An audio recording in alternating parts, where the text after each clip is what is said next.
We will barely stay in the Big Ten because this game a little bit more about the opponent. So Maryland travels out to Austin to take on the Longhorns. Texas, a wild card of a top 25 team in the preseason poll. Yeah, Tom Herman in place. They do have some good recruiting classes, so there is talent there. 3 consecutive losing seasons. So I'm going to discount Texas win-loss record this year. I'm not going to make a judgment on Tom Herman's future based on what he does this year. I think it takes a while to put a program in place. So I wouldn't be surprised if he really hits the ground running and they go 9-3 or 10-2. I also wouldn't be shocked and wouldn't hold it against him if they go 6-6 and just think, okay, that's 1 year in the books. He knows his personnel. He's putting his structure in place. Let's see what he does in 18.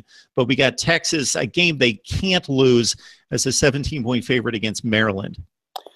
Exactly. And, you know, an interesting stat about Tom Herman at Houston, he was 5-0 against, straight up, 5-0 straight up as an underdog. So he is extremely good at playing from that position. I mean, you saw what he did at Houston against Oklahoma, Florida State, Louisville. But some of these games where they're big favorites, they have come up short. Just last year, they were 20-plus point favorites against SMU, Houston was, and they lost that game outright. So I think in game 1, they're a big favorite, but I think the energy surrounding Texas in this opening weekend, I think you see an inspired Texas team come out and try and make a statement, Tom Herman era with authority. And I think Maryland is a year or 2 away from really being at the level DJ Durkin wants them to be. He recruited extremely well in his first full recruiting cycle at Maryland, but I don't really see the playmakers for them to compete with Texas. I know they went 5-7 a year ago, but they've got the talent. And Shane Buechele, if things go right for Texas, he could be a dark horse Heisman finalist because Texas is going to open up the offense. They're going to hand the keys to him. I think he's going to ultimately hold on to that job. I know there's some question about whether or not Sam Ehlinger may get a shot. I think Buechele's the guy, and I think Texas has too much talent. They're going to overwhelm Maryland. I know I'm taking a lot of big favorites right now, but there are some games where I like dogs. Don't get me wrong. But I think Texas covers this number and wins by 3 touchdowns.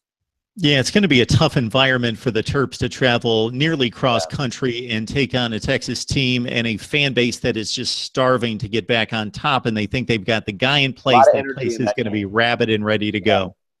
Absolutely. No, it's going to be a ton of energy, electric atmosphere. You saw what it looked like last year at Darrell Royal Stadium for that Notre Dame game. Not going to be quite the same thing. This isn't a primetime game. It's not Notre Dame. But people are so excited about Tom Herman that I think that electricity is really going to carry Texas in this season opener. And I think I'm with you. I think they win 8 or 9 games this season at least. Yeah, Maryland got off the deck to reach postseason play last year at 6-7, as you mentioned. Took on BC and lost a hard-fought game. Ty Johnson's coming back at running back, over 1,000 yards and about 9 yards per carry.